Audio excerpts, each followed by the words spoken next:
What's up sa inyo mga insan, no? Welcome to my channel. At sobra na yan insan ang nangyari sa atin. Ayan, no?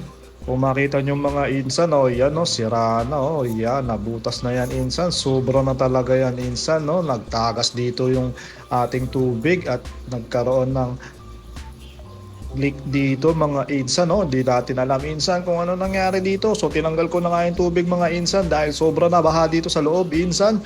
At yan nga, no, iniisip ko na lagyan ng sealant yan mga insan. Hinahanap ko kung saan nagsimula yung ating tubig dito mga insan. At minekos-mekos ko na nga yan. Minekos-mekos ko na ang tingin kung saan dyan. So yun na nga mga insan, no? Lalagyan na lang natin ng sealant yung mga yan mga insan para sigurado tayo kung saan yung galing yung leak na yan mga insan na sobra na yan. At ayun na nga pala mga insan, no? Lalabas tayo dito dahil may ipapakita ako sa inyo. May bago akong alaga dito mga insan na sinuwap lang sa atin at pinalit lang sa ating mga isda dito na nandito lang sa labas. So yun, kung mapapansin nyo insan, wala na nga tayo ditong Oscar, no mga insan, dahil nga pinagpalit na natin yung ating Oscar at binenta natin ng 250 mga insan. At may kasama na nga nitong lalagyan na to kung saan meron siyang laman na apat na ano ba tawag dito mga insan, mga daga ata na kung saan nga naggaling itong mga daga na mga yun. Naalala ko na hamster nga pala ang tawag dito mga insan at hindi ko alam kung anong klaseng hamster ito at yung isa hindi na gumagalaw. Uy, gumalaw ka dyan, baka tornado kita mamaya. Ayun, no? Sobrang kinabahan ako doon mga insan, akala ko hindi na gumagalaw. Siguro mga insan natutulog lang. So yun, hindi ko alam kung anong klaseng hamster to mga insan. So kung alam nyo kung anong klaseng hamster to, baka naman bigyan nyo ako ng kalaman mga insan, no, dahil hindi ko alam kung anong tawag sa hamster na to o kung ano bang presyuhan nito at kung maganda pa paramihin yan. Pero ikikip natin yung mga insan, no, dahil gusto ng anak ko yan eh.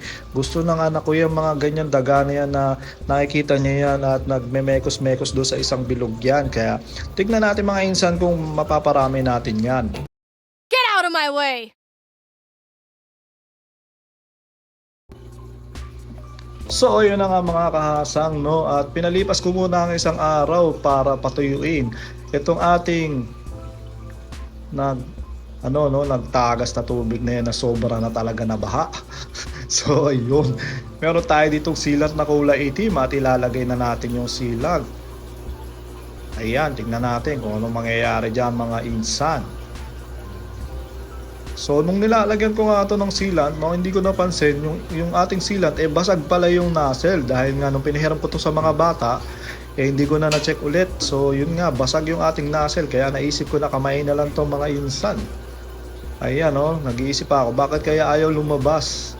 Ayaw lumabas nung ating mga pinipiga dyan na sealant, yung pala may ibang nilalabas ang butas. So yan, naging problema natin. Hindi natin maayos yung sealant niyan, pero kailangan natin tapusin ang project na ito. So kinamay ko na lang mga insan at i-pass forward na natin to mga insan.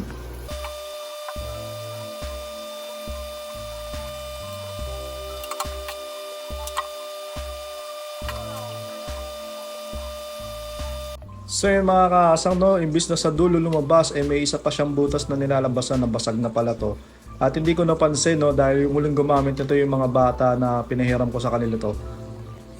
So ayun, ano naman natin, no, naisilan naman natin ng konti. Hindi lang natin alam kung talagang nasil natin ng maayos yan. Siguro dodobling ko na lang mamaya yan at gagawa ko na lang ng paraan niya para naman hindi masayang effort natin sa pagsilan at patutuloy muna natin yan na isang araw. Alright. So yun na nga mga kaasang, no, at dahil isang araw pa yan may naisip na akong gawin ngayon dahil itong nabili, ano ba yan? Kabosin natin si Mr. Nobody. So ayun na nga mga kainsan, no, meron tayo ditong dalawang beta na i-breed. So nakita ko na nga yan ng mga mga bula. Sobra na dami ng mga bula na yan, sobra na yan. Kaya pwede na yan, pwede na nating i-breed yan mga insan, no. So ilang araw ko na rin pinagtabihan mga insan at sobra-sobra na rin ang oras na magkakita sila. So ngayon ipagsasamahin na lang natin sila dahil ganun ang technique ko sa pagbe-breed ng beta, no? Hindi ko sila pinagsasama agad. Pinagtatabi ko sila na nagkakakitaan sila dyan para masanay sila na nakita nila ang isa't isa. At pag ready na nga mag-breed yan, makikita nyo yung lalaki na gagawa ng bubbles yan. So i-prepare na natin yung kanilang lalagyan. So ito, kukunin natin mga insan yung ating lalagyan at ito na nga yung matagal ko nang ginagamit na lalagyan na nabili ko sa isang supermarket na napakalupit. So yun, 2 piraso yan pero isa lang ang gagamitin natin at kung maalala nyo, dito rin tayo nagbe-breed dati ng danyo. So yan, gagamitin natin ulit yan sa ating beta at ngayon ay munti ka na mahulog mga insan. So lininisin natin yan at nilinis na natin yan para medyo presentable sa video. At lalagyan natin to ng tubig galing sa ating aquarium na malinis para nakacycle na yung tubig yan. At healthy na para sa ating mga alagang isda na ilalagay dyan. So, hindi na kailangan mag-cycle pa dyan. At yan lang ang lalagay natin. Siyempre, lalagyan natin ng konting plastic yan na pampalutang dyan para dyan yung bubbles. At diretso na natin lagay yung ating male na beta. Isusunod na rin natin ang female na beta. So ayan na nga, no, mekos-mekos na sila dyan, sobra na yan at nakikita ko nga yung female pero hindi ko makita yung ating male. Nasaan na ba yung ating male? Ayun pala mga insa ng ating male, nasa gilid lang, nasa gedli lang pala siya. So takpan natin yan at wag na natin galawin. So dito ko sila ilalagay sa isang sulok dito sa aming bahay para hindi sila naguguluhan dyan at walang pasilip-silip at walang padaan-daan dito. So natural na mag-away yan dahil ganyan ang ugali talaga nila. At posibleng magkaroon ng konting kagat-kagat yan. Pag sinuwerte tayo hindi sila magkakagatan dyan. So wala tayong magagawa dyan dahil ganyan talaga ang kanilang behavior. At observe lang natin, no, kung mabubugbog, tanggalin natin at pag-iwalayin ulit. Pero kung di naman magbugbugay dyan, pabayaan na natin yan. Siguro bukas dapat meron ng eggs. At makita natin na meron na sila dyan ginawang bubble nest yung male. So observe muna natin, no. Ngayon ilang minuto ko na sila pinagsama dito mga insan at hindi naman sila nag-aaway. Pag ganyan na sila, so pwede na natin takpan yan at siguro checkin ko yan mamayang gabi na ulit. Alright, sana pagpalain tayo na makabreed ulit. You want to play? Let's play. At so yung mga kasang, no, balikan natin itong ating mga hamster na napakapanghi. 3 araw na nakalipas, no, at meron akong pamangkin na nag-aalaga din ng hamster at binigyan niya tayo ng powder na to. At sabi niya ganyan daw yung panlinis sa hamster. So nilagyan ko lang tong maliit na lalagyan na to at nagpagulong-gulong na sila dyan at nagmekos-mekos na sila dyan mga insan dahil sobra na dumi nila. Grabe, sobrang dumi na talaga nila, ang panghi-panghi na nila. So pinaltan ko na rin ang kusot yan para naman hindi tayo mapagalitan ni Mrs. dahil ang panghi ang panghi pala talaga nito. So yung mapapansin nyo, naglagay na rin ako ng umiikot-ikot dyan. Binigay lang din sa akin ng pamangkin ko yan. Binutasan ko na lang yan para shoot yan dyan. So hindi na ako bumili na lalagyan, no, kung ano yung binigay sa atin nung nagpa-swap tayo. Yun na yung ginamit ko talaga. At yan nga, meron na rin tayong lalagyan dyan ng inuman ng tubig nila. At diniskartehan ko na lang din ang butas yan para buhol natin na maka-steady dyan.